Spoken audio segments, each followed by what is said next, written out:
आज हम लोग विटामिन बहुत ही अति महत्वपूर्ण टॉपिक्स को बहुत आसान तरीके से समझेंगे, बिल्कुल ए टू जेड क्लियर कर लेंगे। हम जानते हैं कि आप विटामिन के बारे में जरूर कुछ जानते होंगे, लेकिन मैं आपको विश्वास दिलाना चाहता हूं कि आप इस वीडियो से जरूर कुछ नया जरूर सीखेंगे। आइए कॉपी कलम निकाल लीजिए, हम लोग पॉइंट टू वाइज एक एक पॉइंट से देखेंगे अच्छे से। विटामिन जो होता है यह लैटिन भाषा के लैटिन वर्ड के बीटा और एमाइन से बना है। जो विटामिन शब्द है यह लैटिन भाषा के बीटा प्लस एमाइन से बना है, जहां बीटा का अर्थ होता है लाइफ और एमाइन का मतलब होता है इसेंशियल, अर्थात जीवन के लिए आवश्यक। विटामिन का अर्थ होता है जीवन के लिए आवश्यक। अब दूसरी पॉइंट इसमें हम लोग जानेंगे कि विटामिन की खोज किसने किया। तो विटामिन की खोज 1881 में ल्यूनिन ने किया था। ल्यूनिन नामक वैज्ञानिक ने सन 1881 में विटामिन की खोज किया था। 1912 में फुंक नामक वैज्ञानिक ने विटामिन शब्द का प्रयोग किया था। ल्यूनिन ने क्या किया था, 1881 में विटामिन की खोज किया था, डिस्कवरी किया था, और फुंक नामक वैज्ञानिक ने 1912 ईस्वी में विटामिन शब्द का नाम दिया था। इसको याद कर लेना। इसे कोई भी चीज, खास पदार्थ, जितने भी फूड मटेरियल्स होते हैं, चाहे फल हो, फ्रूट हुआ, चाहे कोई भी हुआ, सब में विटामिन पाई जाती हैं। तो जब खराब हो जाता है तो हम लोग फेंक देते हैं। तो इसी से याद कर लेना, फुंक मतलब फेंक देना। कोई भी चीज जब सड़ जाती है तो हम लोग फेंक देते हैं। तो उसी से याद कर ट्रिक के नुमा कि हाँ, फुंक ने विटामिन शब्द का प्रयोग किया था।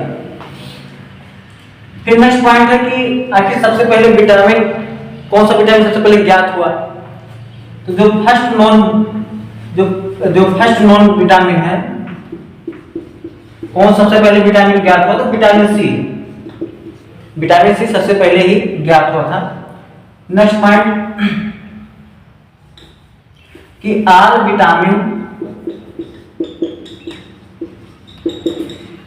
Are not amine. इसका मतलब क्या हुआ कि सभी विटामिन हमारे जीवन के लिए आवश्यक नहीं है। इसका मतलब यह हुआ आवश्यक तो है ही है, लेकिन कोई विटामिन कोई दूसरे विटामिन का कार्य कर लेता है। मतलब कोई एक विटामिन है दूसरे विटामिन का भी कार्य कर लेता है। तो कोई जरूरी नहीं कि सारे विटामिन हो तभी कार्य प्रणाली अच्छी, मेटाबॉलिज्म अच्छे से चल पाएगा। एक विटामिन दूसरे विटामिन का भी कार्य कर लेता है। तो वही है कि आल विटामिन आर नॉट एमाइन, मतलब यहाँ में जाना इसेंशियल होता है, आवश्यक। नेक्स्ट पॉइंट है, एक वैज्ञानिक थे ड्रेमॉन्ड। ये इन्होंने ही विटामिन को अल्फाबेटिकल नाम दिया था। आपने सुना है vitamin A B C D E K. तो आखिर ये जो vitamin A B C D E K आखिर किसने दिया था, आखिर अल्फाबेट किसने दिया था। तो ड्रेमॉन्ड नामक वैज्ञानिक ने अल्फाबेटिकल विटामिन शब्द का प्रयोग किया था। तो इन्होंने ही बताया था कि आखिर विटामिन शब्द का प्रयोग तो ल्यूनिन ने किया। विटामिन की खोज किसने किया, विटामिन शब्द का प्रयोग फुंक नामक वैज्ञानिक ने किया, और खोज किसने किया, तो ल्यूनिन ने किया। और इसको अल्फाबेट में किसने किया, जैसे विटामिन ए हुआ, बी हुआ, सी हुआ, डी हुआ, ई हुआ, ई है, के है, एक्सेट्रा। ये सब अल्फाबेटिकल में किसने किया, तो ड्रेमॉन्ड नामक वैज्ञानिक ने किया था। अब हम आते हैं टाइप्स ऑफ विटामिन पर। तो विटामिन के दो प्रकार होते हैं, आप जानते ही होंगे, नहीं जानते होंगे तो जान जाएंगे। एक होता है water soluble vitamin,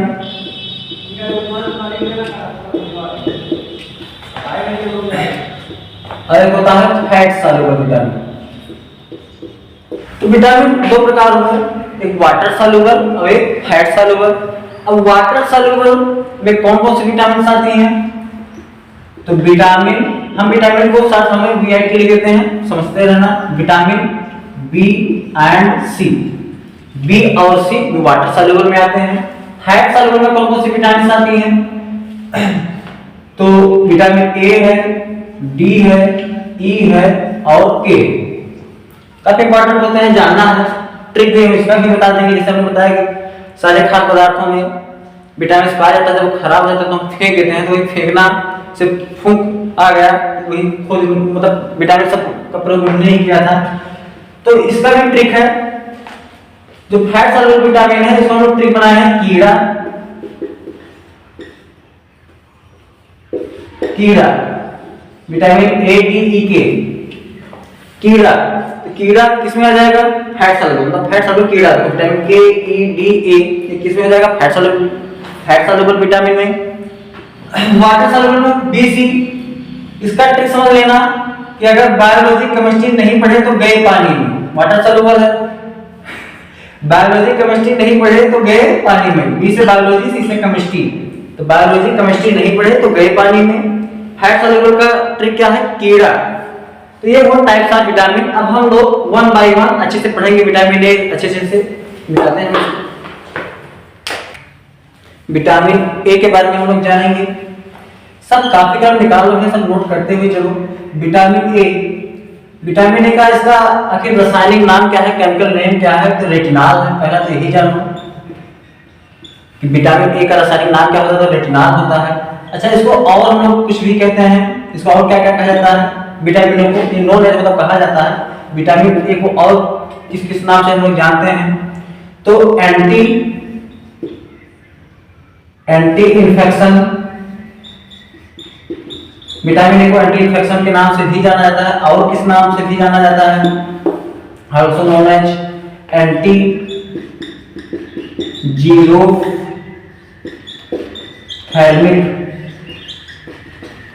vitamin A को एंटी इन्फेक्शन या एंटी जीरोथैल्मिक के नाम से भी जाना जाता है।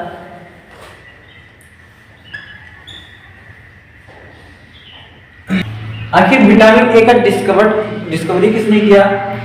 तो मैकोलम ने विटामिन ए को डिस्कवर किया।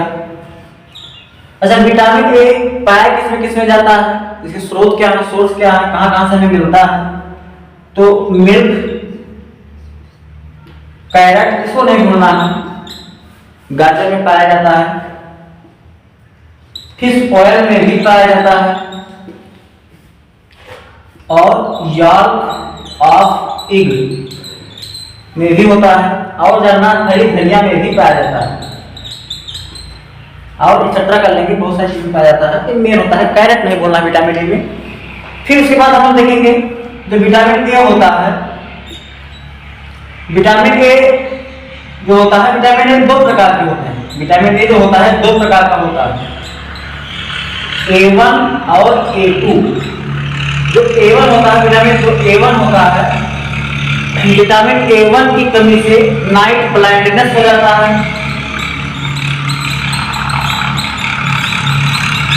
और आज ये ध्यान देने के नाम है, विटामिन A1 की कमी से नाइट ब्लाइंडनेस होता है, और A2 की कमी से हो जाता है जीरोथैल्मिया।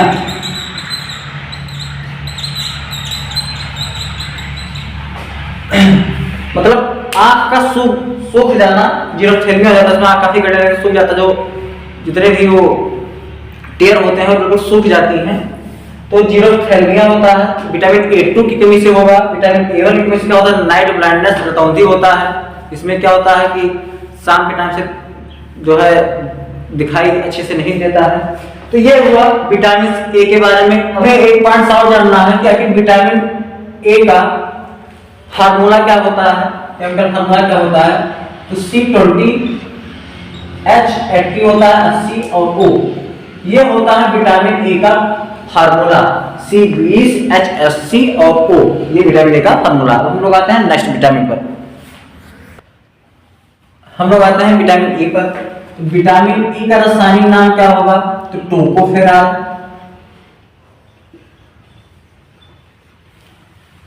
नेक्स्ट पॉइंट हम लोग देखेंगे कि आखिर विटामिन ई को हम लोग और क्या कहते हैं, किस नाम से जाना जाता है? तो आल्सो नोन एज, किस नाम से जाना जाता है? तो इसे हम लोग विटामिन ई को ब्यूटी विटामिन भी कहते हैं, नहीं बोलना है, पूछा जाता है। इसी को हम लोग और क्या क्या कहते हैं? फर्टिलिटी विटामिन भी कहते हैं।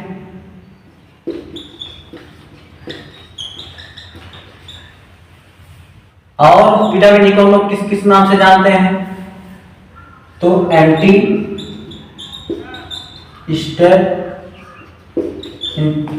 स्टेरिलिटी विटामिन के नाम से भी हम लोग इसको जानते हैं। अब आखिर विटामिन ई के सोर्स क्या है, किसमें किसमें पाया जाता है? तो cotton seed oil, green leaf,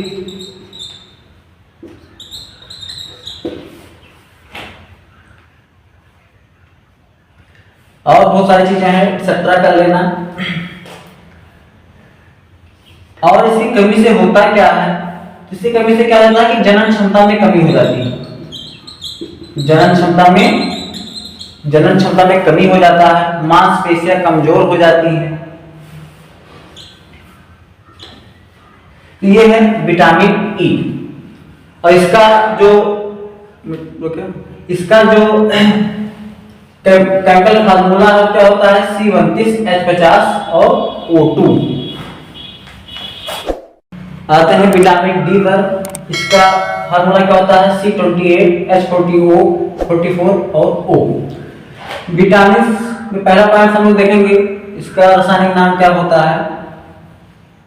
तो कैल्सी फेरॉल, ये विटामिन डी का रासायनिक नाम होता है। इसको हम लोग और किस किस नाम से जानते हैं? तो एंटी रिकेट्स के नाम से भी जाना जाता है विटामिन डी को। और किस नाम से जाना जाता है? इसे सनशाइन विटामिन भी कहते हैं। ये भी जानना है, विटामिन डी को सनशाइन विटामिन कहते हैं। नेक्स्ट पॉइंट, विटामिन डी होता है, यह भी दो प्रकार का होता है, एक विटामिन D2 और एक विटामिन D3। जो विटामिन D2 है प्लांट ऑरिजिन होता है, प्लांट से उत्पन्न होता है। जो D3 होता है, विटामिन D3 होता है, एनिमल ऑरिजिन होता है। सोर्स की बात किया जाए विटामिन का, विटामिन किसमें किसमें पाया जाता है? तो एक तो हो गया सनलाइट, मिल्क हुआ, फिश हुआ, स्प्लीन हुआ, एक्सेट्रा कर लेते हैं हम लोग। फिर विटामिन डी की कमी से कौन कौन सा रोग होते हैं? तो एक रिकेट्स होता है और एक ऑस्टियोमेलेसिया होता है।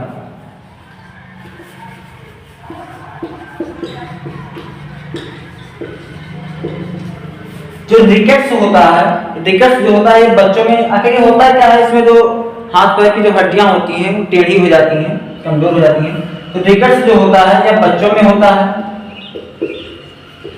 और जो ऑस्टियोमेलेसिया होता है यह वयस्क में, एडल्ट में होता है। तो ऑस्टियोमेलेसिया एडल्ट में होगा, रिकेट्स बच्चों में होता है। किसकी कमी से होता है? विटामिन डी की कमी से होता है। हम लोग अब आते हैं नेक्स्ट विटामिन पर, आते हैं विटामिन के पर। जो विटामिन के का जो रासायनिक नाम होता है वह नेफ्थोक्विनोन, और इसका फार्मूला क्या रहेगा? C31H46 और O2।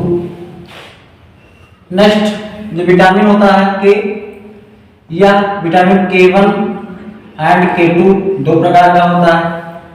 नेक्स्ट पॉइंट हम लोग इसमें जानेंगे आखिर पाया किसमें किसमें जाता है विटामिन के।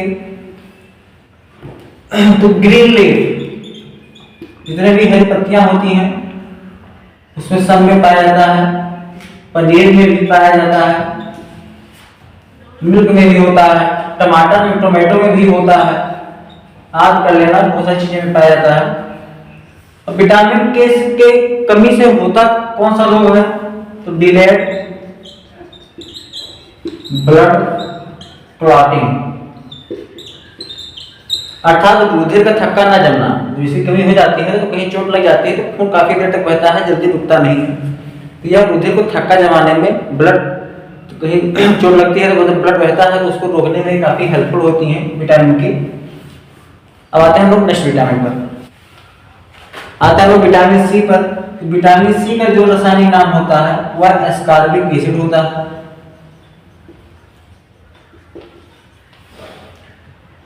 और हमने ये बताया था कि विटामिन सी ही पहला विटामिन था जो सबसे पहले ज्ञात हुआ था। और विटामिन सी को हम लोग कहते क्या हैं? Also known as antiviral vitamin नहीं भूलना है। एंटीवायरल विटामिन किसे कहते हैं? तो विटामिन सी को कहते हैं। इसे हम लोग एंटी रेबीज विटामिन भी कहते हैं।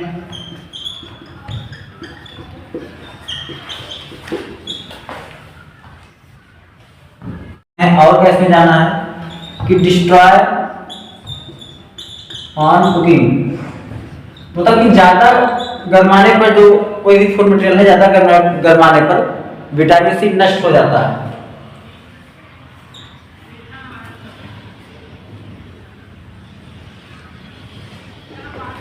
और एक्सक्रीटेड यूरिन, मतलब कि अगर विटामिन सी की मात्रा अगर ज्यादा हो जाएगी शरीर में तो ये यूरिन के थ्रू एक्सक्रीट हो जाएगी, बाहर निकल जाएगी। तो excreted by urine vitamin C. अच्छा, पाया किसमें जाता है? तो आंवला हुआ, नींबू हुआ, तो जितने भी खट्टे रसीले पदार्थ होते हैं, टमाटर हुआ, सब में। इसीलिए तो टमाटर का कच्चा सलाद खाओ, फायदा करेगा। यही अगर जो फ्राई करवा देते हो पूरा जो है गर्म कर तो सारे टमाटर के सारे तत्व नष्ट हो जाते हैं, सारी विटामिन नष्ट हो जाती हैं। अच्छा, विटामिन सी की कमी से होता कौन सा रोग है? तो स्कर्वी रोग होता है विटामिन सी की कमी से। हम लोग आते हैं नेक्स्ट विटामिन पर। हम लोग विटामिन बी को एक साथ देख लेते हैं। इधर सारे विटामिन हैं, विटामिन है। जो विटामिन बी होता है या एक्सेस को एंजाइम, मतलब को एंजाइम की तरह कार्य करता है। को एंजाइम का मतलब यह हुआ कि यह एंजाइम्स को एक्टिव भी करता है विटामिन बी, इसलिए कहा जाता है कि एक्सेस को एंजाइम। तो विटामिन बी1 जिसका रासायनिक नाम होता है थायमीन, किसमें पाया जाता है? दूध, हरी सब्जी, दाल आदि। इसकी कमी से कौन सा रोग होता है? तो बेरी होता है, भूख का कम लगना भी होता है। विटामिन बी2 का रासायनिक नाम है राइबोफ्लेविन, किसमें पाया जाता है? दूध, अंडे की सफेदी, जो अंडा होता है बीच में येलो वाला पार्ट होता है, उसके किनारे के सफेद वाला पार्ट होता है, तो अंडे की सफेदी में पाया जाता है। इसकी कमी से क्या होता है कि ओठों के किनारे पर दरारें हो जाती हैं, फट जाता है।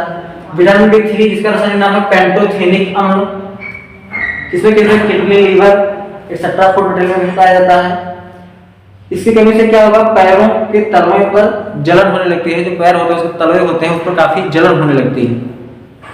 और एनीमिया भी हो सकता है। विटामिन बी5 जिसका रासायनिक नाम है निकोटिनिकम, किसमें पाया जाता है? Milk kidney. इसकी कमी से क्या होता है? फोर्टी सिंड्रोम, यहाँ 4 डी है, चारों डी का अर्थ होता है। डी से डर्मेटाइटिस, डी से डिमेंशिया, तीसरे डी से डायरिया, चौथे डेथ, मतलब इस विटामिन से डेथ भी हो सकती है, इसलिए 4D। विटामिन B6 जिसका रासायनिक नाम है पायरिडॉक्सिन, चना, दूध, अंडा, दालों में पाया जाता है। इसकी वजह से एनीमिया होता है। और डर्मेटाइटिस को हम लोग मॉर्निंग डिजीज भी कहते हैं, मतलब वही जो है पेट साफ नहीं हो रहा है सुबह, उसको हम लोग मॉर्निंग डिजीज या डर्मेटाइटिस भी कहते हैं। विटामिन B6 के बाद विटामिन B7 आता है, यहाँ पर हमने नहीं लिखा है लेकिन लिख लेना आपको। विटामिन B7 भी होता है, उसको हम लोग विटामिन H भी कहते हैं। विटामिन B7 को हम लोग विटामिन H भी कहते हैं। उसका रासायनिक नाम होता है बायोटिन। उसकी कमी से क्या हो जाता है? बाल झड़ने लगते हैं, तो वो भी लिख लेना, उन्हें यहाँ पर नहीं लिखा है। विटामिन B12 लास्ट है, इसका रासायनिक नाम होता है साइनोकोबालामिन। कहाँ पाया जाता है? लीवर, फिश, मीट, मिल्क में। इसकी कमी से क्या होता है? आरबीसी में हीमोग्लोबिन की मात्रा घट जाती है। ऐसा करता हूँ दोस्तों, आपको विटामिन बहुत अच्छे तरीके से क्लियर हो गया होगा। आप सारे कॉपी कलम निकालकर आप सारे पॉइंट्स को नोट किए होंगे, हम ऐसी उम्मीद करते हैं। तो आपको इस लेक्चर से जरूर कुछ नया सीखने को मिला होगा। ऐसे ही साइंस के बारे में अच्छी जानकारियाँ के लिए आप चैनल को सब्सक्राइब कर लीजिए। धन्यवाद।